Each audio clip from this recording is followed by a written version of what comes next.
প্ৰক্ৰিয়া আৰু আপুনি ইয়ালৈ বহুতবাৰ আহিছে কিয় আহিছে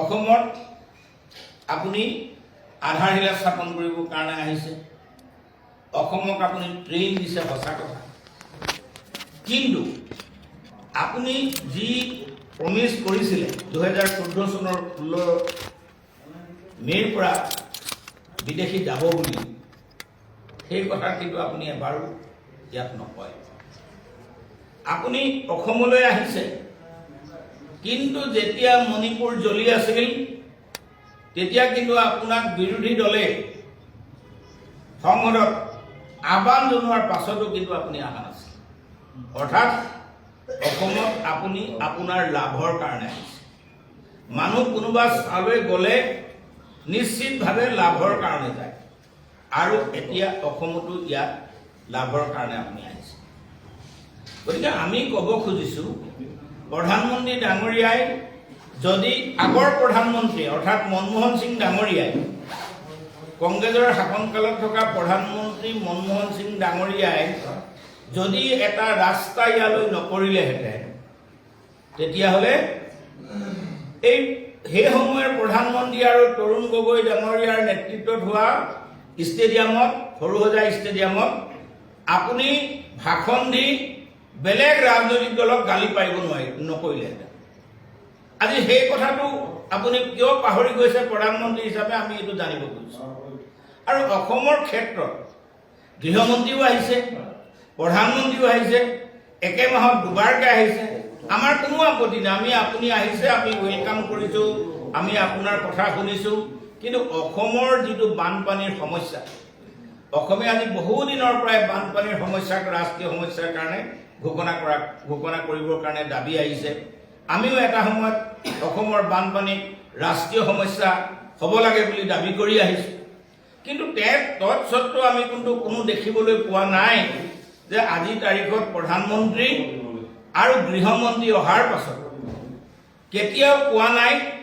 যে এই gateway of the Guwahati north ইষ্টৰ যিখন গেটৱে তাৰ কৃত্ৰিম বানপানীৰ সমস্যা সমাধান কৰিব আৰু অসমৰ বানপানীৰ সমস্যা সমাধান কৰিব কাৰণ অসমৰ বানপানীৰ সমস্যাটো বিজেপিৰ ইলেকশ্যন মেনিফেষ্টত আছিল ভিছন ডকুমেণ্টত আছিল অমিত শ্বাহ ডাঙৰীয়া গৃহমন্ত্ৰীয়ে কৈছিল আমাক 5 বছৰ দিয়ক আৰু আমাক 5 বছৰ দিয়ক আমি অসমৰ বানপানী নাইকিয়া কৰিম এতিয়া অহা ফেব্ৰুৱাৰী মাহত নিৰ্বাচন হয়তো ঘোষণা হ'ব আৰু নিৰ্বাচন ঘোষণা কালছোৱাত আজি তাৰিখলৈকে আমি দেখিবলৈ পালোঁ অসমৰ বানপানীৰ সমস্যা সমাধান হোৱা নাই গুৱাহাটী অসমৰ gateway of the north east কৃত্ৰিম বানপানী ভাল হোৱা নাই সমাধান হোৱা নাই আমি অসমৰ মানুহক অসমৰ হিমন্ত বিশ্ব শৰ্মা চৰকাৰখনে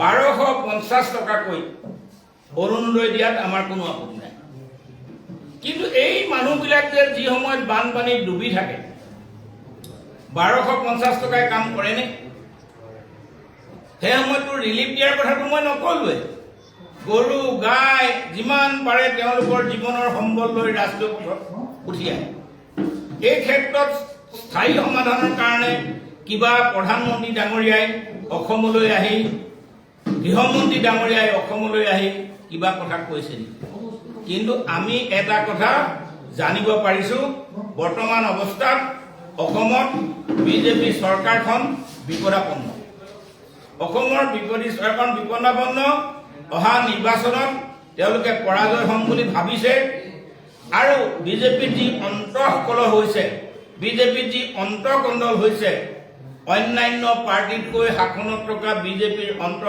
অন্তঃকণ্ডল এতিয়া বেছি হৈছে কাৰণ আজি অলপ সময়ৰ আগতে এটা বাৰ্তা ছ'চিয়েল মিডিয়াৰ যোগেদি আমি অৱগত হৈছোঁ সেইটো হ'ল সৰ্বানন্দ সোণোৱাল কেন্দ্ৰীয় মন্ত্ৰীৰ পেডত তেখেতৰ চিঠি চহীৰ সৈতে জালিয়াতি হৈছে আৰু সৰ্বানন্দ সোণোৱাল ডাঙৰীয়াই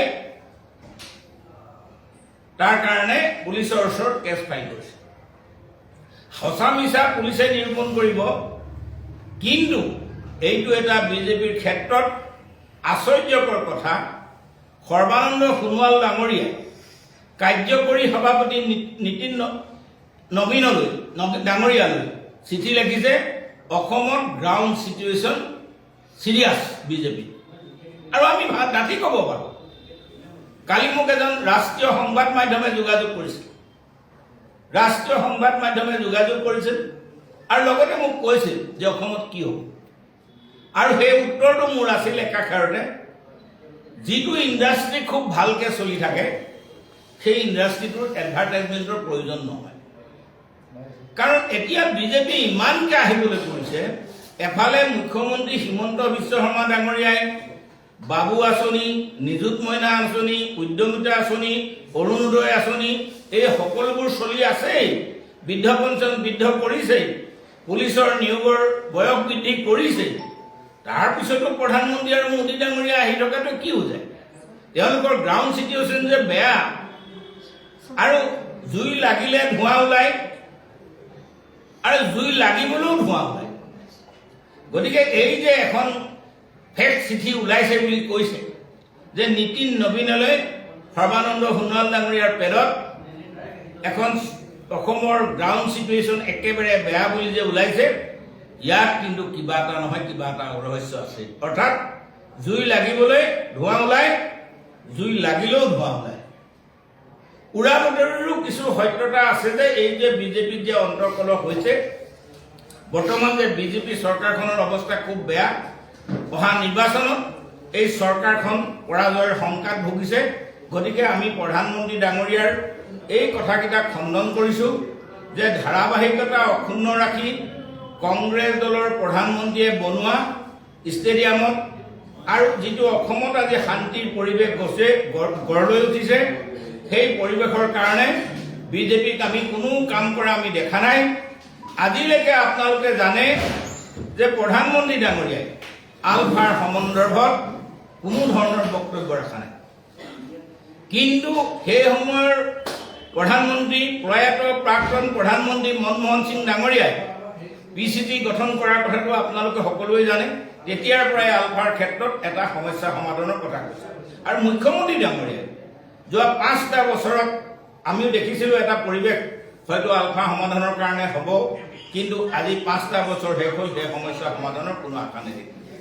গতিকে এই চৰকাৰখন ইমান যে ধাৰত পোত গৈ আছে, এই চৰকাৰখন যে ইমান ধাৰত পৰিছে, কেগৰ হকিয়ানি দিও যে কথাবিলাক অন্ত কৰিব পৰা নাই, সেই কথাবোৰৰ কাৰণে আমি যথেষ্ট উদ্বিগ্ন। আনহাতেদি প্ৰধানমন্ত্ৰী ডাঙৰীয়াই দেশৰ ভিতৰতে অৰ্থাৎ ৰাষ্ট্ৰসংঘৰ দেশসমূহৰ ভিতৰত ধাৰৰ ক্ষেত্ৰত প্ৰথম ৰূপান্তৰ হৈছে। ধাৰ কেতিয়া লয়? খুব উন্নতি কৰিলে ধাৰ লয়। আমিতো অসমৰ ক্ষেত্ৰত উন্নতি দেখা নাই। অসমৰ ক্ষেত্ৰত বিশাল ঋণৰ বোজা, স্বাস্থ্য, শিক্ষা, বিদ্যুৎ, অসমৰ দৰিদ্ৰতা 47খন ৰাজ্য আৰু কেন্দ্ৰীয় শাসিত অঞ্চলৰ ক্ষেত্ৰত অসম 4 নম্বৰ আছে। আমি ইমান ঋণ লোৱাৰ পাছত আমি তেতিয়াহ'লে এই স্থানত কিয় আছোঁ? মুখ্যমন্ত্ৰী ডাঙৰীয়াই সৰ্বানন্দ সোণোৱাল মুখ্যমন্ত্ৰী হোৱা দিনৰে পৰা আমি কৈ থকা শুনিছোঁ। আৰু তেওঁ কংগ্ৰেছত থাকোঁতেও তেওঁ স্বাস্থ্যমন্ত্ৰী আছিল। তেওঁ বিজেপিৰ সৰ্বানন্দ সোণোৱালৰ সময়তো তেওঁ স্বাস্থ্যমন্ত্ৰী আছিল। মুখ্যমন্ত্ৰী হৈ থকা টাইমতো তেওঁৰ লগত স্বাস্থ্য দপ্তৰ আছিল। গতিকে তেতিয়াও আমি দেখিছোঁ আজি ভাৰতবৰ্ষৰ ৰাজ্যসমূহৰ ভিতৰত প্ৰসূতি মাতৃৰ ক্ষেত্ৰত অসম 5ম আৰু ইনফেণ্ট মৰ্টিলিটি অৰ্থাৎ জন্মতে শিশু মৃত্যুৰ ক্ষেত্ৰত 3য়। তো এই ৰাজ্যখনৰ আজি অসমৰ মানুহৰ গড় আয়ুস হৈছে 68.6 আৰু ভাৰতবৰ্ষৰ মানুহৰ গড় আয়ুস হৈছে 70.3। গতিকে মই ক'ব খুজিছোঁ হিমন্ত বিশ্ব শৰ্মা নেতৃত্বাধীন চৰকাৰখনে ইনফেণ্ট মৰ্টিলিটিকে ৰক্ষা কৰিব পৰা নাই। অৰ্থাৎ আজি যিটো আমাৰ কোৱা হয় মাদাৰ্ছ মৰ্টিলিটি, তাৰ ক্ষেত্ৰতো আমি 5ম দেশৰ ভিতৰত। শিক্ষা ক্ষেত্ৰতো আমি পিছুৱাই আছোঁ। শিক্ষা, স্বাস্থ্য, বিদ্যুৎ এইবিলাকতো আমাৰ অৱস্থা টনকিয়াল নহয়। গতিকে মই ক'ব খুজিছোঁ ঋণগ্ৰস্ত ৰাজ্যৰ তালিকাটো অসম 15 নম্বৰত আছে। গতিকে বিজেপি শাসনত যিমানে আমাক ৰাস্তা দিছে আমি নাই দিয়া বুলি নকওঁ। আজি প্ৰধানমন্ত্ৰী ডাঙৰীয়া আহিলে, আমি ইয়াৰ আগতে অমিত শ্বাহ ডাঙৰীয়া আহিলে আপোনাৰ 5,000 টকাৰ 5,000 মানুহৰ অডিটৰিয়াম মুকলি কৰিলে, 11 মহলীয়া অফিচ বনাই কৰিলে। কিন্তু মই ক'ব খুজিছোঁ আজি অসমৰ মানুহৰ জনমূৰি আয় বৃদ্ধি হৈছে নেকি? কিন্তু অসমৰ মানুহৰ জনমূৰি আয় ভাৰতবৰ্ষৰ তুলনাত বৃদ্ধি হোৱা নাই। কিন্তু অসমৰ জনমূৰি ঋণ, আজি যিজন ল'ৰাই জন্ম ল'ব তেওঁৰো জন্মমূৰত 41,000ৰ ওপৰত ধাৰ আছে।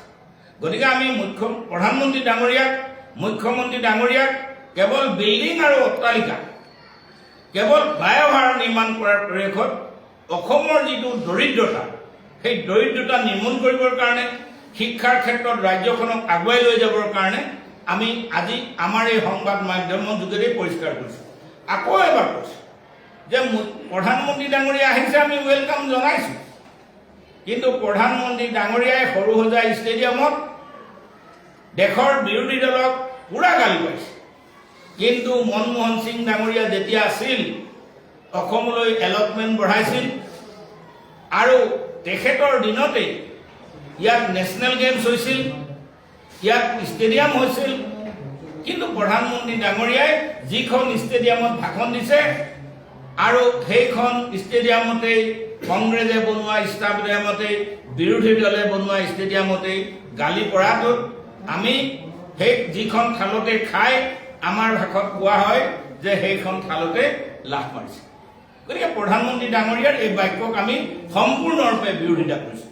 লগতে মুখ্যমন্ত্ৰী ডাঙৰীয়াকো কৈছোঁ যে আপুনি যিমান ফ্লাইঅভাৰ বনাইছে, আপুনি যিমান অট্টালিকা বনাইছে, আৰু মই ইয়াৰ আগতো দুদিনমানৰ আগতে এটা টিভিত কৈছিলোঁ, কথাটো ওলোৱা নাই, যে আজি মই এইটো আকৌ সংবাদ মেল যুগত পৰিষ্কাৰ কৰিছোঁ। মই কৈছিলোঁ যে আমাক উজনি অসমত দ্বিতীয়খন ৰাজধানী কিয় লাগে?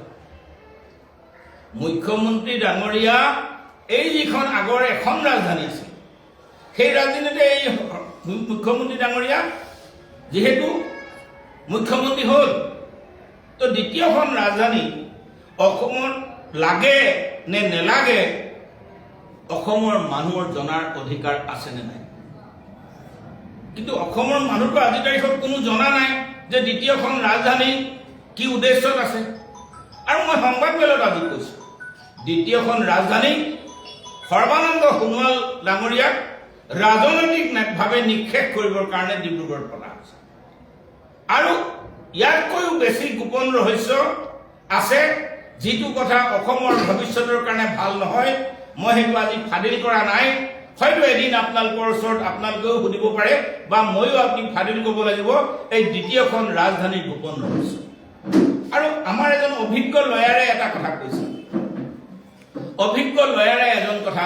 কৈছিলে এই চৰকাৰখন কনষ্ট্ৰাকশ্যনৰ ওপৰত ইমান ইণ্টাৰেষ্ট।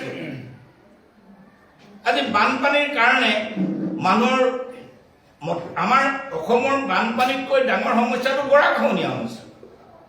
মাজুলীৰ কথাও প্ৰধানমন্ত্ৰী ডাঙৰীয়াই 2014 চনৰ নিৰ্বাচনী ভাষণত কৈছিলে, মাজুলীৰ যিটো খহনীয়া, সেই খহনীয়া ৰোধ কৰাৰ কথা কৈছিল। কিন্তু আজি 10 বছৰ হৈ গ'ল, প্ৰধানমন্ত্ৰী ডাঙৰীয়া অসমলৈ বহুতবাৰ আহিছে, বহুতবাৰ অহাৰ কাৰণে আমিও অভিনন্দন জনাইছোঁ। কিন্তু তেখেতে কোৱা কোনটো কথা হৈছে? আজি গুৱাহাটীৰ স্মাৰ্ট চিটিৰ কথা প্ৰধানমন্ত্ৰী ডাঙৰীয়াই নক'লে, আজি গুৱাহাটীত খোৱা পানীৰ সমস্যাৰ কথা নক'লে।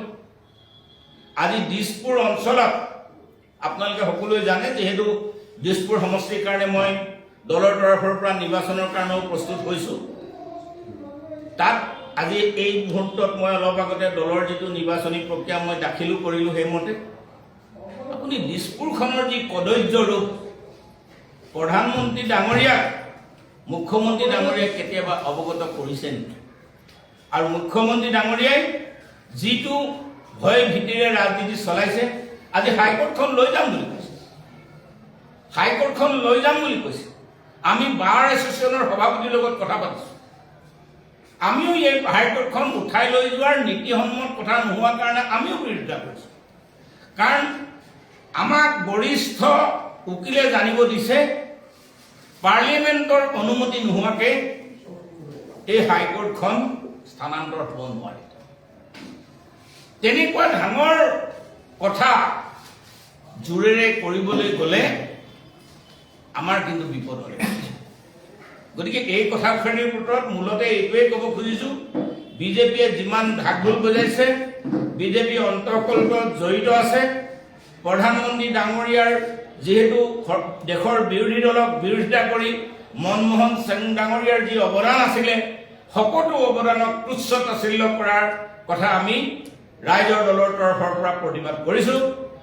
আৰু মুখ্যমন্ত্ৰী ডাঙৰীয়াকো কৈছোঁ যে আপুনি যি প্ৰলোভন দি চৰকাৰ চলাইছে, অৰ্থাৎ অৰুণোদয়ৰ কথা, উদ্যমিতাৰ কথা, আপোনাৰ বাবুৰ আঁচনিৰ কথা, আপোনাৰ নিযুত মইনাৰ কথা, কিন্তু এই উদ্যমিতা আঁচনিখন কেতিয়া কৰা হৈছে?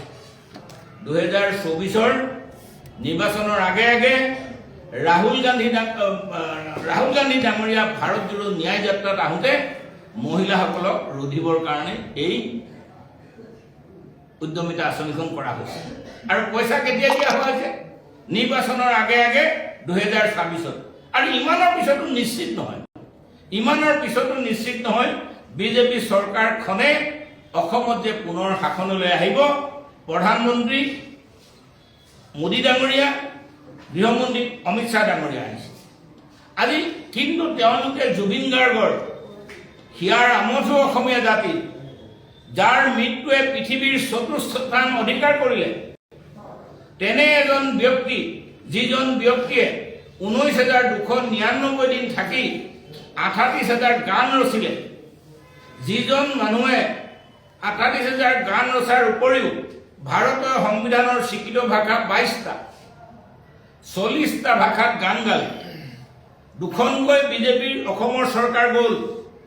ভাৰত ৰত্ন দিবৰ কাৰণে কেতিয়াবা প্ৰস্তাৱ পঠাইছিলে বুলি আপোনালোকে জানেনে? কেতিয়াবা? এতিয়া শেহতীয়া বিধানসভাতো অখিল গগৈ ডাঙৰীয়াই জুবিন গাৰ্গক ভাৰত ৰত্ন প্ৰদান কৰিব লাগে বুলি কৈছিলে। ইচ্ছা কৰা হ'লে মুখ্যমন্ত্ৰীয়ে, বিজেপি দলে জুবিন গাৰ্গক ভাৰত ৰত্ন দিবৰ কাৰণে বিধানসভাৰ পৰা এটা প্ৰস্তাৱ প্ৰেৰণ কৰিব পাৰিলে। সেইটোতো নকৰিলেই। অমিত শ্বাহ ডাঙৰীয়া দুবাৰকৈ, অমিত শ্বাহ ডাঙৰীয়া আকৌ আহিব, প্ৰধানমন্ত্ৰী আকৌ আহিব।